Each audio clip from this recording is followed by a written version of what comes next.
Okay, I think we're ready to get started here. So I want to welcome the audience members to discussion here around closing the digital gap. And we have a couple of interesting speakers I'd like to introduce. Let me start with myself. I'm Scott Emmons, and I'm a brand ambassador here at PowerFront. You may know me in my most recent role as the guy who founded and built the innovation lab at Neiman Marcus. Or maybe you had a chance to see me speak because I've had the opportunity here to speak all over the world about retail innovation, from New York to Dubai to London. I actually recently joined the PowerFront team back in June after having worked with them very closely in my role at Neiman Marcus. And, I count them as one of my greatest success stories in terms of innovation there at Neiman's. We are also thrilled to have Jeff Henderson join us today from Sephora. And Jeff, I'll let you introduce yourself. Great, thanks, Scott. Hi, everyone. I'm Jeff Henderson, Senior Product Manager of Digital Business Operations at Sephora. I've been with the company since 2017 and a key driver of implementing Sephora's Omni-channel program since the first day. And I'm just here to talk about, how it's increased our operational efficiency and had an impact to our overall e-commerce success. Great. We are so happy that you could join us today, Jeff. And then also, last but not least, Hadar Paz, CEO at PowerFront, is joining us today. Hadar, could you introduce yourself? Hey, thanks, Scott. Hi, everybody. Hadar is the name. I'm the founder of PowerFront, located in working from Los Angeles. Multiple accents, Australian, Israeli, and now American. So I'm happy to be here. And I'll just take you through a couple of things so you can get a better kind of understanding of what's going on here. So first of all, about us, here are some of our customers. PowerFront is the maker of the Inside Engagement platform. That's the platform that Sephora is using and some of the other brands you see here. Although we are targeting luxury, we do have many other sectors. And for example, Staples is a great example who are using us for the last 3 years. In USA and worldwide. So the platform was developed basically to better connect to the consumer. I just want to show you a couple of slides so you can kind of understand what some of the stuff that we're going to be talking about. So it's a very unique platform in terms of how it looks. This is the dashboard. It's a visualization heavy. So we are we basically taking your online store and then presenting it as a real store. So you can see these avatars are moving around. They are actually customers online visiting your app or your website, and they're moving around different categories. Basically, we're mimicking what they're doing on the website.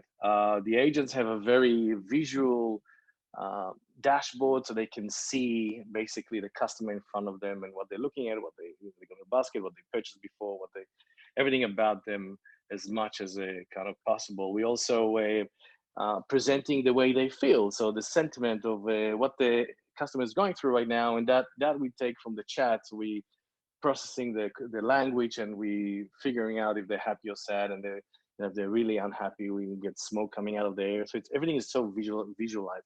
Now, this is just to make sure you understand. This is just for the business. The consumer on the other side doesn't see any of that at all. Got it. So let's kind of go over how we'll proceed with the conversation. We're going to start out talking about why retailers are switching to omni-channel platforms like PowerFront to improve their customer experience. We'll talk some about why messaging is becoming the preferred channel that customers want to communicate to retailers and brands on. We'll go into some detail about how to personalize your business's online interactions with your customers. And we'll wrap it up, talking about KPIs and how we can measure, measure ROI on investment on omni-channel tools. And we'll end up giving you a bit of information about the PowerFront. We'll kind of expand on that little preview Hadar gave you and give you some more information about the PowerFront Inside platform. If that sounds good to everybody, we will go on. And, if you have questions during the talk, feel free to enter those into the Q&A box there at the bottom of your window. and we will try to answer them as we move through the presentation. And if we don't get to them, we'll reserve some time at the end for those, and we'll address them then.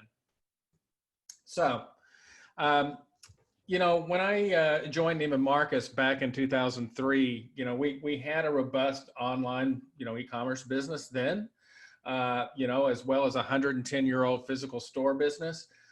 You know, about the only thing they shared in common was the name Neiman Marcus at that time. It was certainly not omni-channel when I joined. And, you know, there were those in high-level positions even there that said that's the way it would always be.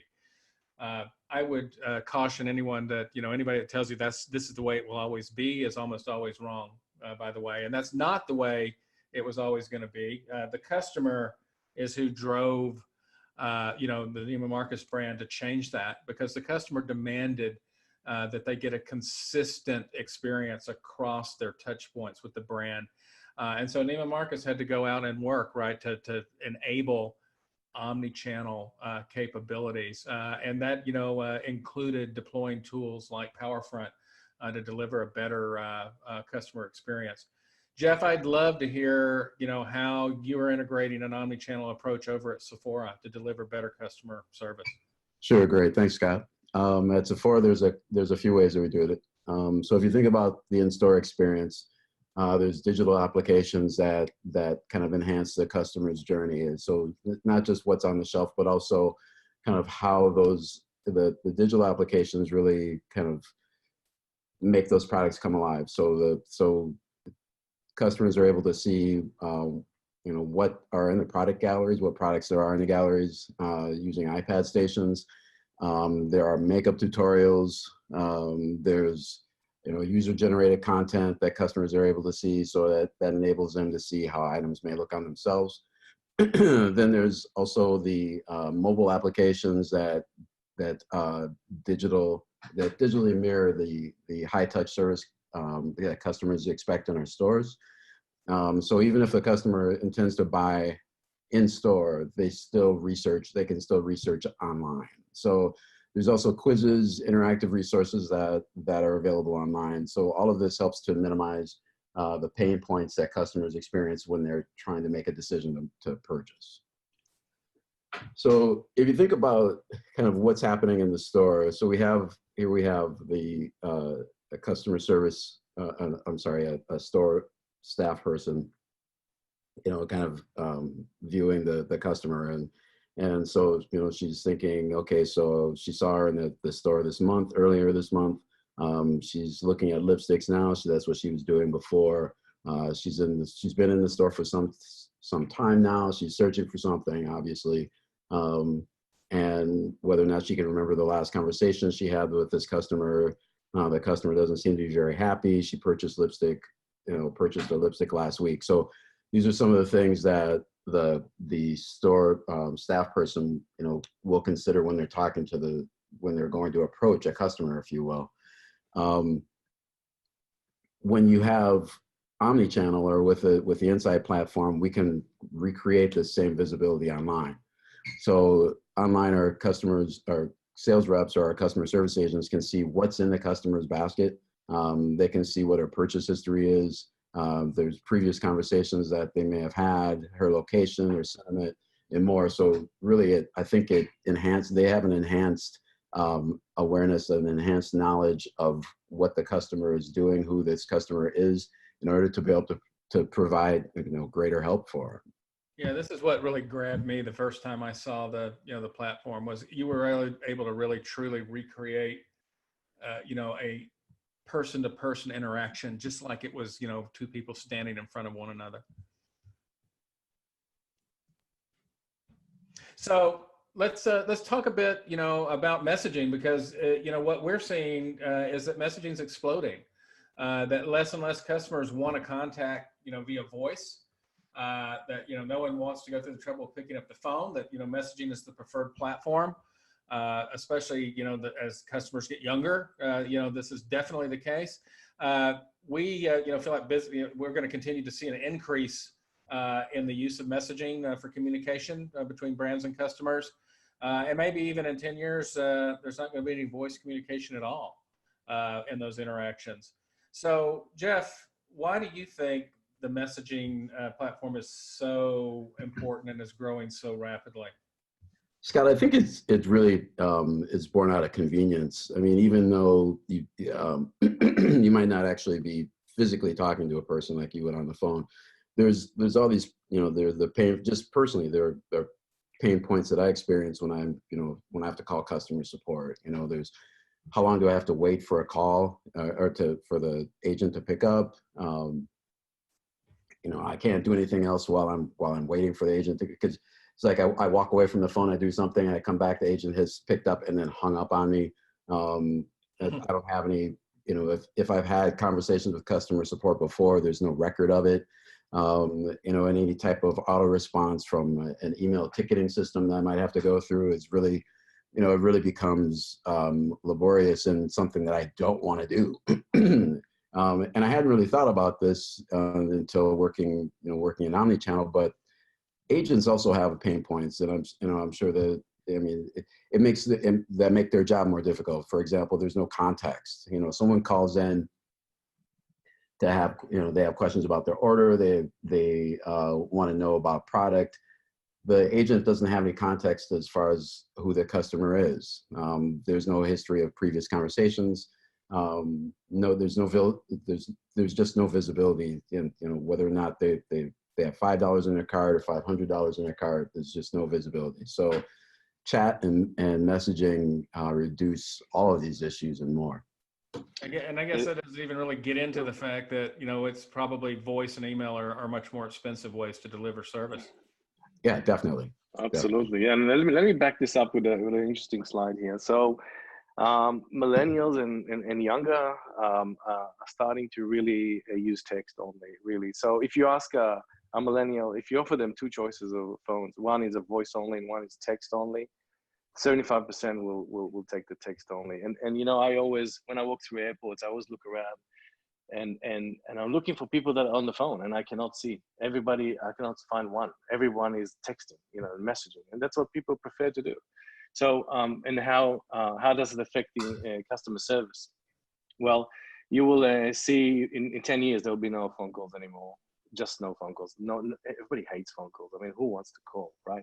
So, and that's affecting your customer service in terms of the the duration of our conversation with a customer. Now it's from 7 minutes. It's going to go to 24 hours because when you text, we're okay. We can get an answer in 2 hours, 3 hours, doesn't matter. We reply back, and 3 hours later we get a backup message, and so on and so forth. And 24 hours later, we resolve what we want to resolve, and that's fine. We're all accepting that. That's cool. We don't have to do it straight away like a phone, like on the spot. So, and also the concurrency of an agent.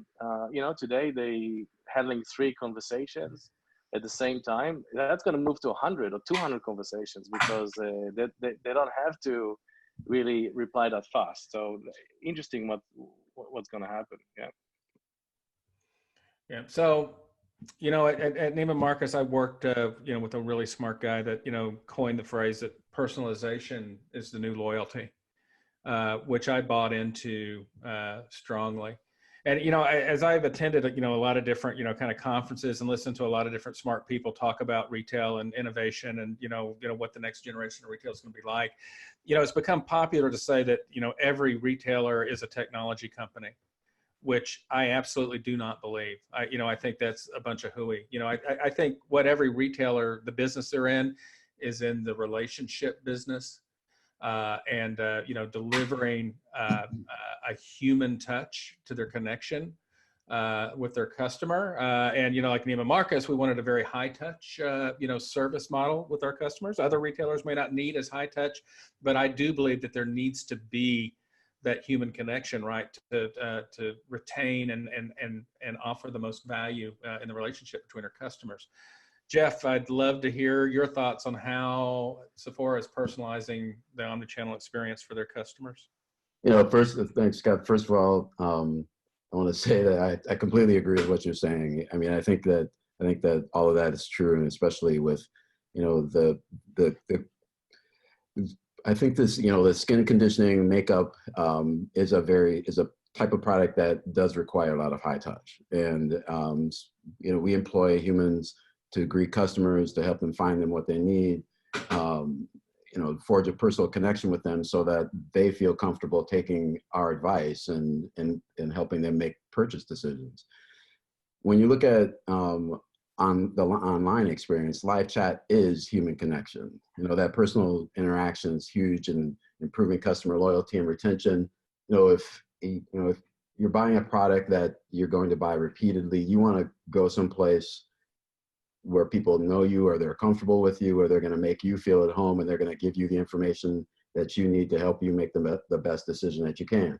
The customer wants to know that you have their best interest in mind. And I think that we're able to do that with this product, with live chat, through live chat. Just as if a person walks into a brick and mortar store, who's a VIP customer, the sales rep can show them, exclusive or limited edition items. The same is true with with the live chat that we have. We can, based on a person's previous purchase history, we can give them exclusives, or we can tell them, hey, this is our new product that we just got in, and we can direct them to help them, make that sale. So we can really, our customer service agents become a lot more sophisticated in their skill set, and can, help upsell the customer. So the good thing about this is that it all happens in real time, and that's the magic. So when you think about kind of what's happening with online sales now, or internet sales, or e-commerce, there's the kind of the traditional approach, where the customer goes to the site, they look at a few products, they may put some things in their basket, and then they leave the site.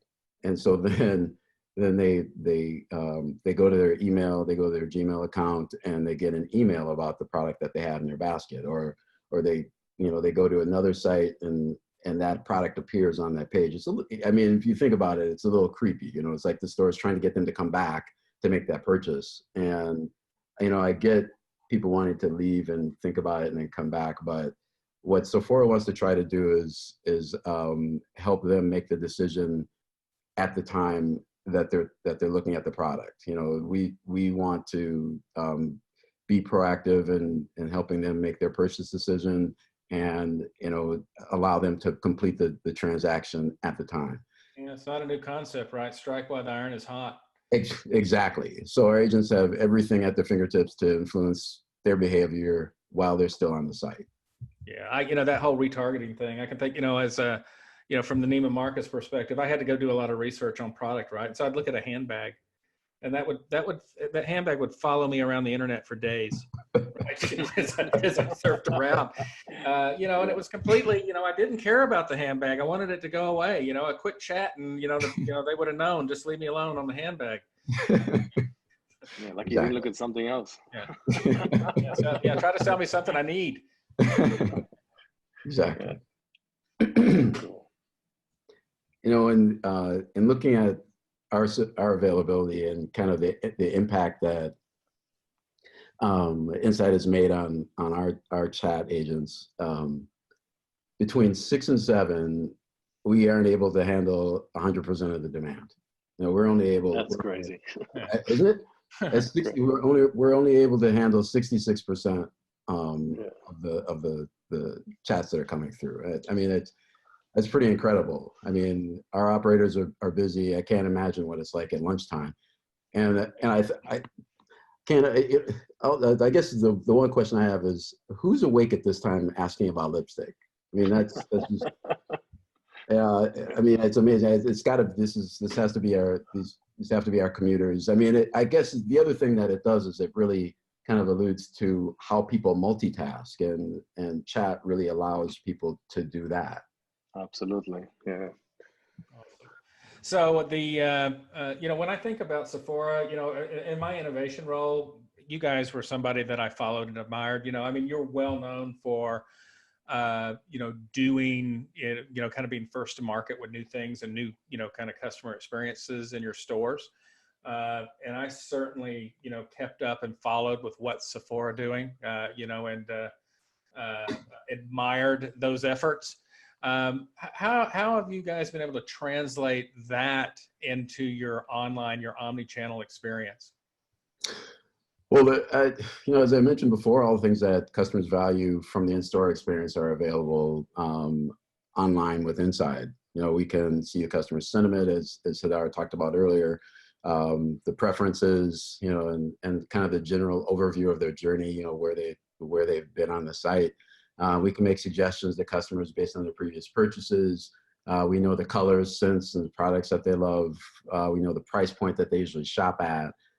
We can help customers make decisions that they feel confident about. And that highly personalized service ensures that the customers come back. So that personalization is what's unique and differentiates the shopping experience with Sephora versus any other beauty retailer.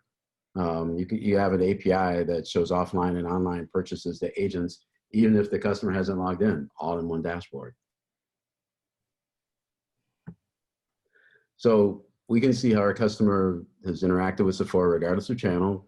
We have context from all their previous conversations across channels, whether it's Messenger, SMS, chat, email, and Inside integrates all of that, so we can see our customers' history online or off.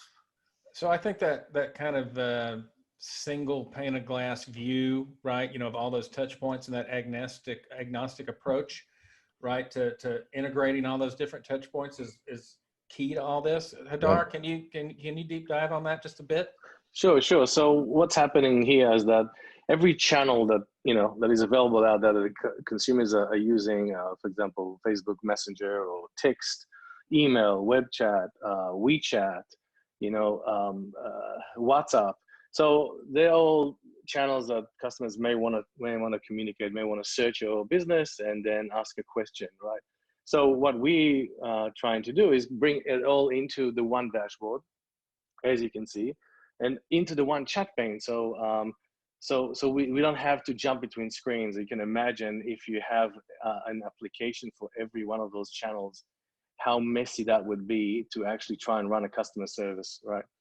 So that's what we're doing. More and more than that, I mean, you can actually mix between of them. So for example, if a customer comes along and there's a long queue, we can offer them to basically get the answer as a text. So the customer will provide the cell number and then they'll get a text back instead of waiting in the queue, which a lot of them prefer to do. So now you're not only servicing multiple channels in the one dashboard, you're now mixing between channels in the same conversations, which is quite phenomenal. And you can port all this capability into your CRM. So for example, with the Gucci and the Kering group, with multiple brands and multiple countries and languages and all that, we can actually fully integrate within the Salesforce to actually use their dashboard to bring all these channels into Salesforce and actually, completely, open up, integrate it into that, so we can open up the cases and the customer records and inject the conversation back into the records, which is kind of how you want to do that. So yeah. We've said the word channel a lot in this conversation, and I'd say that, your customer, when they're shopping, they're not thinking about the channel, right? They're not thinking I'm shopping the online channel versus the store channel versus the mobile channel, right? They're thinking I'm shopping, right? And so, it goes back to what I said about Neiman Marcus early on, right? When the online and store experiences weren't connected, right? There was no consistency, and therefore that ended up not being not a good experience for the customer. So let's talk a little bit about that, about consistency and, how can live chat, what live chat should ensure that I'm delivering on the value proposition, right? That I can deliver the correct information about promotions and policies and pricings and product, on the spot, in the now. If you've had the experience of looking up an item, on a website, and it says, hey, it's in stock in the store, and then you go to the store and it's not really there. That's a deal breaker. You lost me as a customer if that happens. Or what about even worse? The price of the item online is less than the price when I show up to buy it in the store. Not a great experience and not a consistent experience. So, you know, Jeff, tell us how at Sephora you are delivering a consistent experience to your customers. Well, so we want omni-channel capabilities that really allow our customer service reps to be able to look at inventory and ensure products are in stock throughout all channels of e-com. You know, whether it's online, in the store, we want to be able to communicate that consistency. And the thing about Insight is that our agents can use a product catalog, recommend and specify products that are compatible with the online customer's history. They can continue the dialogue in real time, and the customer service is high touch, which is what they expect. Okay, let me show you example about that. That's kind of pretty cool. So a proactive engagement is when you start a conversation with your customer instead of they click on the chat tab and ask a question. So this is an example of a red carpet service, what you will do normally in a physical store, but you can do that online. So good morning, Jessica. Welcome back. Thank you for your recent purchase. Do you have any questions about our Aubrey range? So that's a beautiful engagement that most likely will create a conversation. And a conversation means 10 times more conversion, right? Because the customer now is experiencing one-on-one retailing as they do in a physical store. So to do this, you need to know three things. You need to know her name. You need to know that she had a previous purchase, and you need to know what she's looking at. And together with this data, you can actually make this happen. And the way kind of we do that, I'll touch about it later, is where a bot, based on conditions you put into your system, keeps trying that scenario on customers using the agent name on their behalf. And when the customer is answering back, it then transfers to a human. Got it. So, you know, when we talk about, you know, platforms like PowerFront that are going to deliver these capabilities, right? There's a cost involved in, you know, deploying solutions like this. And, you know, I think it's fair to say, Hadar, that, you know, retailers are very conscious, you know, of cost of doing things, right? Doing things, right? And very cautious, right, about putting their money on the table. That has been my experience. You know, I would say personally, I would also say that, you know, in the long run, it's far more costly to, you know, leave your customers in the lurch and not deliver, you know, upon their expectations, right?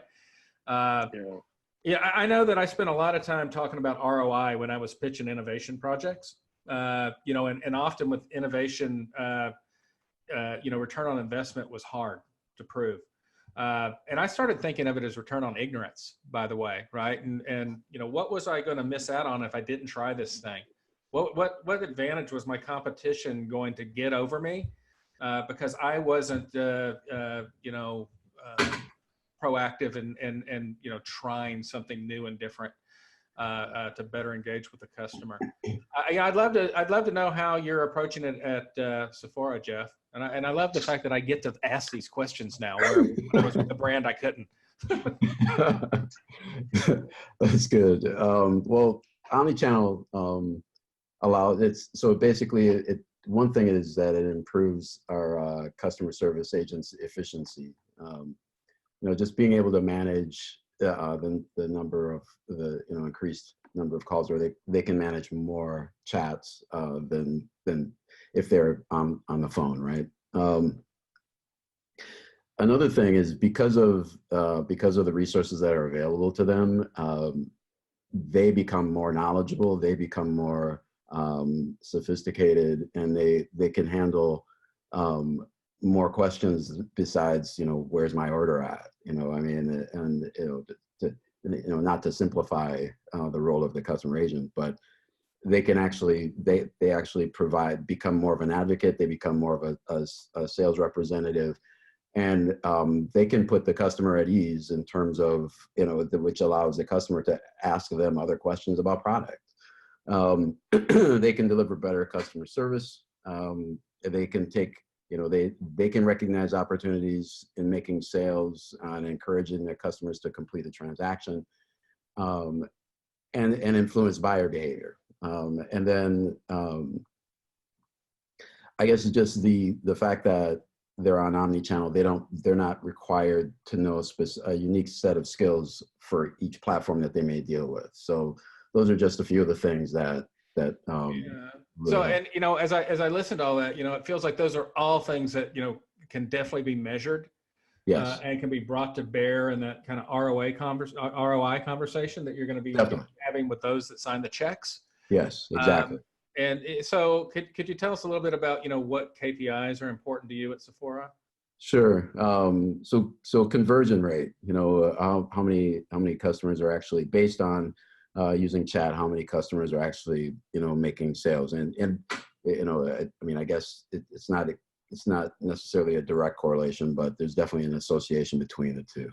The number of chats that our customer service agents are able to handle, how many more chats, how have chats increased over time since we initiated that solution, and what is our customer satisfaction like? How satisfied are our customers? Cool. So here's some numbers that would be interesting for me to bring to an ROI conversation. I think the beauty team at Neiman Marcus started doing proactive chat, where a brand specific agent would reach out to customers shopping that particular brand on the website. Where before we were doing that, the conversion rate was around 2.45%, which pretty awful. Yeah. Maybe for online that's good, Oh, but some online stores would love that. yeah, but man, come on. And then we started this proactive chat, this reach out, and it jumps to 19.2%. It's starting to look like conversion rates in the store. That's pretty incredible. That's absolutely incredible. It's a perfect example how you use data to actually increase to get a conversation. I mean, you can ask the customer, do you want to chat? Yes, no. But then you can ask the customer, hey, I'm Jane, a name, right? So it's real. Your beauty specialist with Tom Ford. So I know what you're looking at. So I recognize you. I'm with you. So the conversation is most likely going to be drawn into a conversation, which is fantastic. Cool. So hey, Jeff, let's look at some of the ways you've measured success over at Sephora. Sure, definitely. If you look at this slide now, so for a 4-month period of time between April and July, we have basically a minimal number of chats that our agents were dealing with, and just in a 4-month period went from 10,000 to almost 40,000 chats. I mean, isn't it crazy? Yeah. Unbelievable. I mean, it's just this whole awareness. I mean, I think people are becoming more comfortable and more aware of the kind of the benefits of chat, and you see this. You can see it in the growth numbers. It's pretty amazing. It's like gaining leaps and bounds, and then making the argument regarding our customer service. Our customer services our customer satisfaction is at about 4.5 out of 5. I mean, I think that really speaks to kind of the success of our omni-channel program. The other thing is, we're increasing the number of agents that we have, and the number of customer service agents we have. Why is that? I mean, we have to handle the demand that are coming in. People have questions. Inquiring minds want to know. They have questions, and we want to be there to answer those questions. Sure. I guess the thing that I want to know is, what did they do before chat?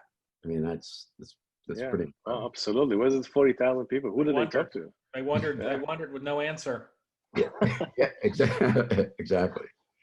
So then when you start looking at how the inquiries increased, looking at this slide now where you have kind of the questions that are order related versus other questions, starting out, you kind of have, you have the baseline, and then the following month, the number of order related questions jump. So it's like this increased awareness of chat. And it's like, oh, okay, now I can use chat to get the questions about my orders responded to. But then you see the following month where the number of questions that are related to other things aside from the order has now equaled the number of order related questions, and then in July it surpasses that. So it just goes to show that it's not just for post-purchase queries. We can use this now for pre-sale opportunities, and customer service becomes a profit center and not just a cost center. Yeah, I mean, what I'm seeing here is the metamorphosis of the chat agent there, from being a, where's my order, or can you help me with this return, to a real sales associate, right? That's helping the customer along their path to purchase. Yeah. Exactly. So if you think about what's next for Sephora, I mean, the whole idea of proactive engagements becomes viable, right? I mean, when we have customer service agents who are similar to sales reps, they can approach a customer when they come online. They can now you can see who the customer is and what their purchase behavior is, so they can thank them. It's like they can greet them by name. They can thank them for the last purchase. They can ask them what they're there for. They can make suggestions about products that they want to buy. It really expands the possibilities. And if you think about kind of segmentation along purchases, you can start to talk about exclusives, sale exclusives with a customer based on their price point, because now the customer service knows their history. We can also help in identifying struggling customers, offer assistance for people who seem to be kind of stuck on making a purchase decision. We can help to prevent abandoned carts. We can make recommendations, and if we're able to do those things, we can actually decrease the number of support calls that would happen later. All right. Well, there's more than one provider of live chat, out there in the world. Hadar, we're going to give you some time to tell us why PowerFront is the best way to do it and what sets it apart from what other people are doing. I thought you were never going to ask. Thank you. All right. So what do we do, right? We focus on the customer journey, right? We're not just a chat program. You can basically write a chat program in one day. This is not what we do. We trying to better connect to the customer and how do we do this? We record everything that the customers are doing. So terabytes of information of what your customer is doing, every page, every time they add something to a basket, every chat, everything that they do, we just save it all, record it all, so we can then use it to actually do things, whether it's a reactive, answer questions and actually see who is talking to us and better connect to them, or proactive, using that to start a conversation. We also have a unique visualization method that is pattern protected to better connect the agent to the business, and that's really I'm very passionate about this. But let me this is what Gucci's saying about us, and we've got a case study available for those who want to read it. But there's one paragraph that just basically summarizes everything we do, right? Insight provide us with the insights into the taste and buying habits of our diverse, meticulous clientele, which enable the service team to provide high touch and personalized service just like they would in one of our stores. This is exactly what we do, and very proud of this too. So behind, under the hood, what's what is it and how does it work? So we're giving you basically a tag. You put that tag in every one of your pages on your website or your app. You do that with there are tools for that, such as tag management software, and you do that. It's very quick, and we do the rest of the work for you. So we basically, that tag is executes and scraping what the customer is looking at, what the customer is doing, and saving it into our database.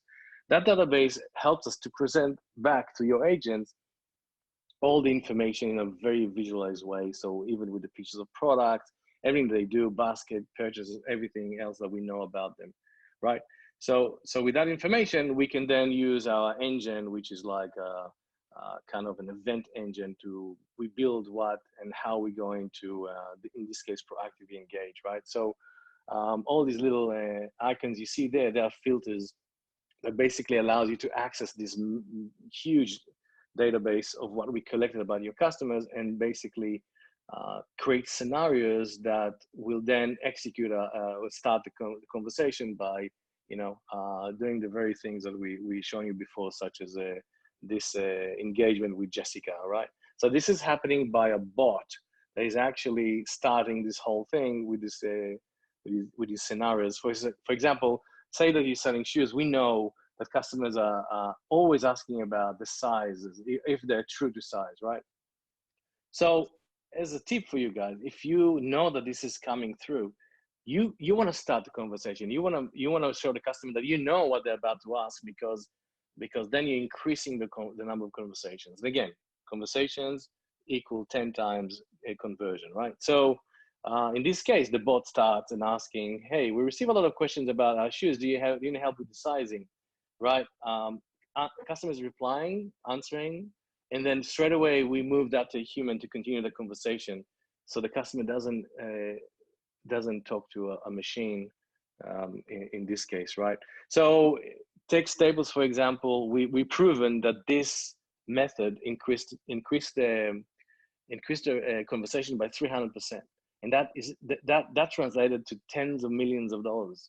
So, and this is also a case study that's available for you to download. This is really the lowest hanging fruit in your website to convert more, because you already got the customer is there, is interested. Why not be smarter about it? Let's talk about visualization here. So we love this, right? So what we wanted to do, we wanted to show the business the online store for the first time. They never saw it. They were looking at graphs and stats and but not the real store, not customers walking in a store. So we have all these talented people that can do this and do this beautifully. So this is a sketch of basically how we're gonna do the store for a specific customer. In this case, it's Gucci, right? And then we build the store in 3D, kind of with 3D components. And the business straight away connects to that, because that's their store. These are the elements that they've got in their store, the categories, the main categories, where the checkout is and how the table looks like and how the couch looks like, and there's carpets there. So now the business sees a store. Then what we do is we invented our customer. We colored it in colors that mean something. Blue is a first-time visitor. Yellow is a returning visitor. Green is a logged-in customer. Then we dress the customer with data, so you can consume and digest the data without reading, right? So this customer here is not happy. Obviously, they're frowning, right? So if you're a manager and you see 50 chats in front of you, it's very easy for you to pick up the one that is not going very well, just because of looking at this at eyes, and you're naturally, as a human, you're responding to that very quickly, right? We have a basket there. Okay, so this customer has got something in their shopping cart, right? VIP, wow, this customer is important. Let's probably purchase a lot from us, right? So that is speeding up your agents with their work. Then we mix the whole thing up, and you've got a vibrant store for the first time. You can see your online store, which is a beautiful thing to do. And we always love the first reaction of a retailer when they see that, because they never saw this before. It's absolutely amazing to see. It was an aha moment for me. Yeah. Oh yeah. In fact, I remember the sentence from Neiman Marcus when I presented. 10 minutes into my presentation, the CEO said to me, "You got me at hello. Let's do it." That was beautiful. Yeah, that's great. So this is how we get to all this. This is how it all fits in and all works, and it's just a delight to look at that. And the agents are so connected, and we get responses from the agent that how it's little gamification elements here that makes them enjoy what they do. And we're very blessed in the way that we progress. It's going very well. And today we're tracking about 6 million visitors every 24 hours. So 6 million people are getting tracked and recorded, and we learn about each one of them for our customers. All right, so let me kind of summarize in conclusion, right? So what I've heard and what I feel and believe as well is personalization is the key to exceptional customer service. And it doesn't matter whether that's an in-store customer or a digital customer. They want a personalized experience and a human enabled experience. Arming your agents with knowledge and the right insights will increase their efficiency and allow them to deliver exceptional customer service. And, you know, it's important to maximize your workforce, right? Those chat agents, you know, they don't work for free. I want to maximize that resource. The preferred channel, which we believe is messaging, will allow you to handle more interactions with your customers concurrently, allow for much greater agent efficiency, and ultimately greater customer satisfaction.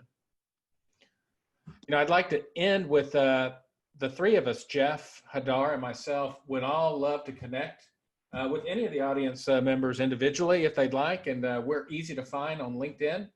If you would like to connect with all of us or any of us, and we'll be happy to continue the conversation. And then, you know, I know we had promised to address any questions here at the end. Did we get any questions that we need to look into? And waiting for the team to let us know. Okay, so we have a question. We do have a question for Jeff. Awesome. What were your goals, and why did Sephora decide to implement live chat? Oh, that's a good question. Really, I think the idea was I think our previous situation was I guess the goal. I'm sorry. So it's a heavy question. Yeah, it's a good question. Yeah. Let me see. Let me unpack that. So, what we wanted to achieve was to increase the exposure for our customer service agents. Customer service was I guess the customer service contact was relatively limited. We were only on the contact us page and the customer service page previously, and so we wanted to increase that. You know, so we wanted to make it possible so that customers could access customer service, you know, throughout the site and not just, you know, tucked away in the contact us or customer service page. And I think when we saw what was available in terms of options, I think that really kind of helped us to formulate a strategy around that. And, you know, and it really introduced the whole concept of the intelligent customer service agent.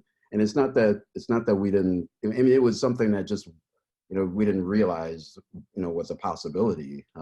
Once you start to allow them to have access to greater information at their fingertips, as opposed to kind of having to go and, you know, look on the website, I think that whole concept kind of evolved. So that's kind of what we wanted to accomplish. Excuse me. Oh, that's fine. Thank you. Thank you for that. So I'll throw this question at both you, Jeff, and Hadar. What have you seen and maybe Hadar mainly can address this. What do you think is typically the mix between proactive and reactive chats? What's the right mix? The right mix. Are we seeing 50-50, by the way, in terms of numbers coming through? So it's all a question of how many agents you have and what's the capacity, and you know, so most of our clients don't have enough agents, because there's always more conversations coming through than what they can handle, right? So they're adding more and more agents. But so the right mix is basically case by case. Not cookie cutter. Yeah. The proactive gives you a lift, right? So you can start the day by saying, you know, we need some more lift today, or let's do it 60%, 40%. You know, you're too busy. You can cut. You can completely reduce. But it's it's not only proactive and reactive. It's also what kind of questions you want to get. So you can configure to get questions about product rather than orders.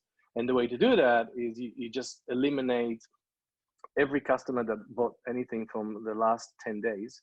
You just don't show them the chat tab, right? That's a tip for you, because you want to make some sales, right? So you want them to go to email, and you want to use your agents to actually promote sales today, right? So we can do that because we know that they purchased something 10 days ago. You see, this is a great example of how you use data really manipulate how and push your customer service to, you know, to better performance.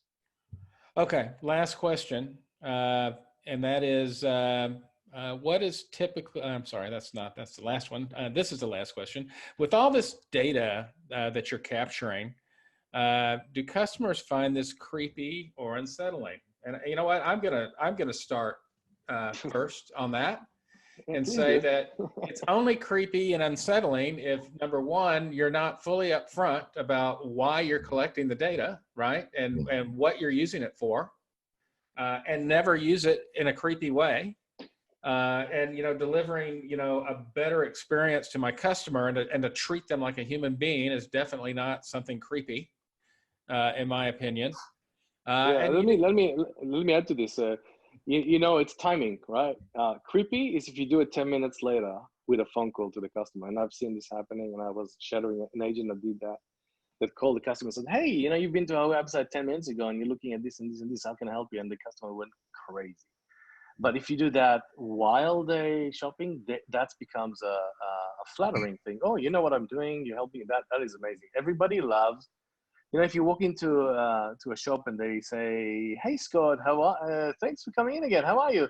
You love it. It's not creepy. How can that be creepy? Yeah, it takes me back to that whole retargeting conversation, right? It's creepy when that handbag followed me around for days. Get happen afterwards, right? It's not. It's not creepy when I'm looking at the handbag, right? You know, then, you know, I would expect that they know I'm looking at the handbag. Yeah.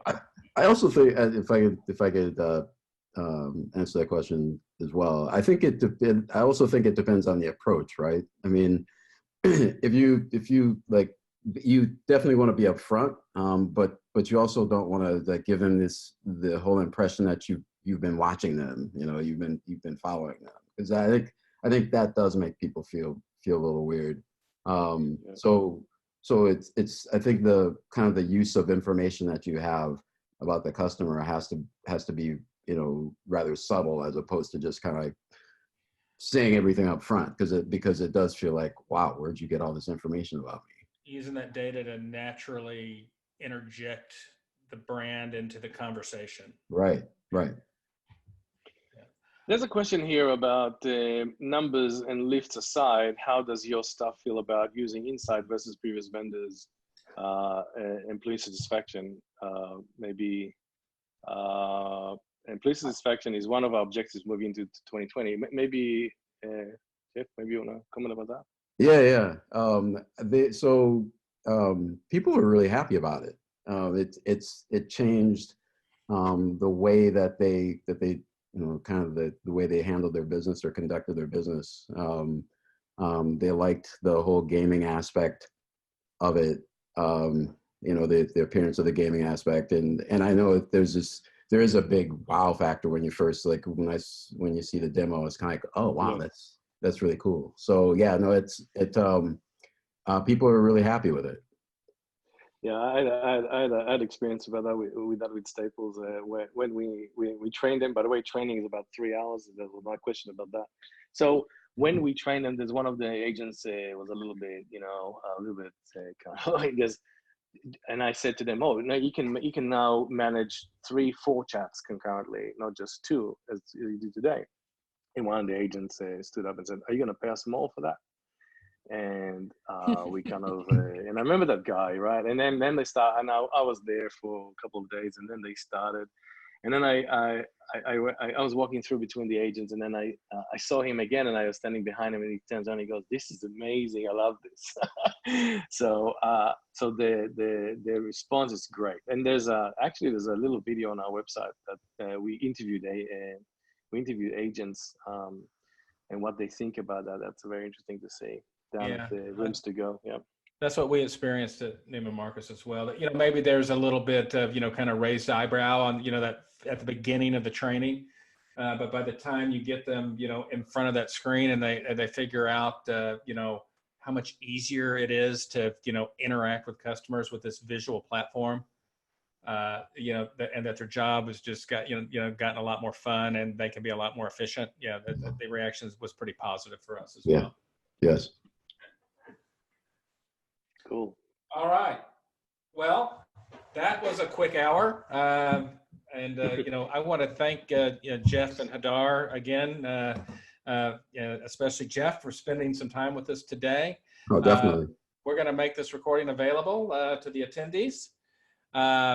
If you want to review any of the things that we talked about, and for everybody that joined us in the audience, we really want to say thank you for coming and spending some time with us today. So with that, we'll sign off. Thank you, Scott. Thank you, everybody. Thank you, everyone. Thanks, everybody. Thanks, Jeff. Bye-bye. All right, bye.